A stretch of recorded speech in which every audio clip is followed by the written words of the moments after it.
যে বৰ অসম প্ৰতিষ্ঠা কৰিছিলে স্বৰ্গদেউ চাওলুং চুকাফাই। 7 ৰাজক একত্ৰিত কৰি অসমৰ সকলো জাতি জনগোষ্ঠীক একত্ৰিত কৰি তেওঁ বৰ অসম প্ৰতিষ্ঠা কৰিছিলে আৰু একে সময়তে আহোমৰ তথা মুছলমানৰ তীব্ৰ আক্ৰমণ কোনো কাৰণতে অসমৰ ভূমিত থিতাপি ল'ব নোৱাৰাকৈ তেওঁলোকক হাজাৰ যোজন দূৰলৈকে খেদি পঠাইছিল। অসমীয়া বীৰত্ব প্ৰকাশ কৰিছিল সেই আহোম স্বৰ্গদেউসকলে। একে সময়তে শ্ৰীমন্ত শংকৰদেৱ গুৰুজনাই বৰ অসম প্ৰতিষ্ঠা কৰিছিল।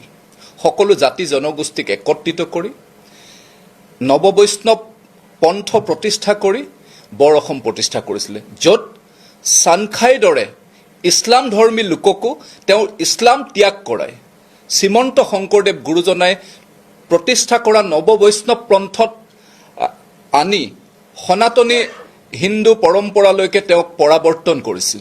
সেইখন বৰ অসম শ্ৰীমন্ত শংকৰদেৱ গুৰুজনাই প্ৰতিষ্ঠা কৰি গৈছে। কিন্তু কংগ্ৰেছ সভাপতি গৌৰৱ গগৈয়ে এখন নতুন বৰ অসম প্ৰতিষ্ঠা কৰিবৰ কাৰণে যাত্ৰা আৰম্ভ কৰিছে।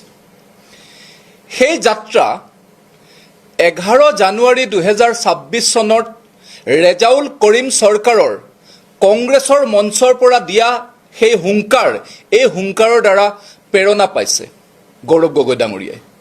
এই হুংকাৰ দিছিল, ৰেজাউল কৰিমে হুংকাৰ দিছিল যে শিৱসাগৰক ধুবুৰী বনাম, তিনিচুকীয়াক ধুবুৰী বনাম, অৰ্থাৎ খিলঞ্জীয়া অধ্যাদূষিত অঞ্চলসমূহত ধুবুৰীৰ পৰা মিয়া আনি তাত মিয়া অধ্যাদূষিত অঞ্চললৈকে ৰূপান্তৰিত কৰিম, এই হুংকাৰ ৰেজাউল কৰিমে দিছিল।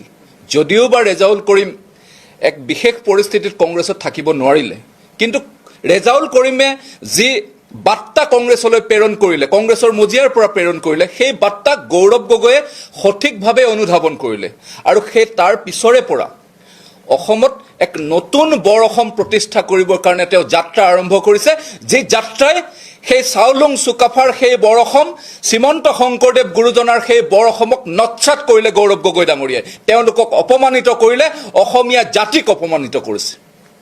গতিকে ভাৰতীয় জনতা পাৰ্টীয়ে গৌৰৱ গগৈ ডাঙৰীয়াৰ যি প্ৰচেষ্টা অসমক মিয়া অধ্যাদূষিত অঞ্চল হিচাপে পৰিৱৰ্তন কৰিবৰ কাৰণে যি তেওঁৰ প্ৰচেষ্টা, কংগ্ৰেছৰ যি দীৰ্ঘদিনীয়া প্ৰচেষ্টা, তেওঁ পুনৰবাৰ তেওঁ সেনাপতি হিচাপে তাক আগুৱাই লৈ যাবলৈ চেষ্টা কৰিছে, তাক ভাৰতীয় জনতা পাৰ্টীয়ে কোনো কালে বাস্তৱত ৰূপায়িত কৰিবলৈ নিদিয়ে।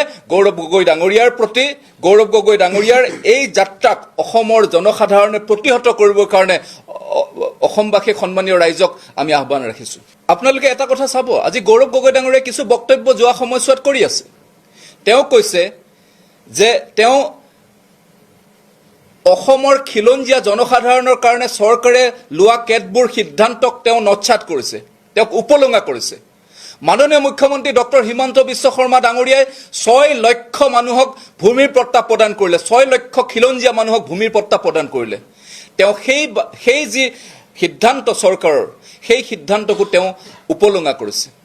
একেটা সময়তে মাননীয় মুখ্যমন্ত্ৰী ডক্টৰ হিমন্ত বিশ্ব শৰ্মা ডাঙৰীয়াই মাজুলী, বৰপেটা, বৰদোৱাক আৰু ভূমি সংৰক্ষণ কৰিলে, চিৰকালৰ কাৰণে খিলঞ্জীয়াৰ কাৰণে সংৰক্ষণ কৰিলে।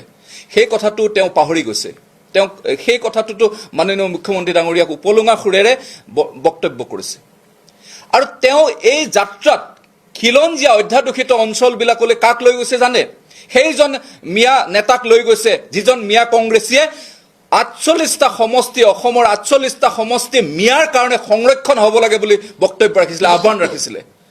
গতিকে গৌৰৱ গগৈ ডাঙৰীয়াই নিশ্চিতভাৱে এই যাত্ৰাৰ যোগেদি ভৱিষ্যত অসমলৈকে এটা আসনি সংকেত কঢ়িয়াই আনিবৰ কাৰণে চেষ্টা কৰিছে, যিটো কোনো কাৰণে ভাৰতীয় জনতা পাৰ্টীয়ে বাস্তৱিত কৰিবলৈ তেওঁক দিয়া নাযাব। পাকিস্তানৰ সেই ষড়যন্ত্ৰ, যি বাংলাদেশৰ যি ষড়যন্ত্ৰ, যি এটা সময়ত সৈয়দ ছাদুল্লাৰ যি ষড়যন্ত্ৰ আছিলে, পাকিস্তানপন্থী সৈয়দ ছাদুল্লাৰ যি ষড়যন্ত্ৰ আছিলে, সেই ষড়যন্ত্ৰকে বাহাল ৰাখি কংগ্ৰেছ নেতা গৌৰৱ গগৈ ডাঙৰীয়াই পাকিস্তানৰ পৰা প্ৰেৰণা লৈ, পাকিস্তানৰ পৰা দীক্ষিত হৈ অসমলৈ আহি অসমীয়া মানুহৰ, খিলঞ্জীয়া অসমীয়া হিন্দু মুছলমান তথা ভাৰতীয় মূলৰ জনসাধাৰণৰ বিপৰীতে, হিতৰ বিপৰীতে তেওঁ কাম কাজ কৰিছে। ধন্যবাদ।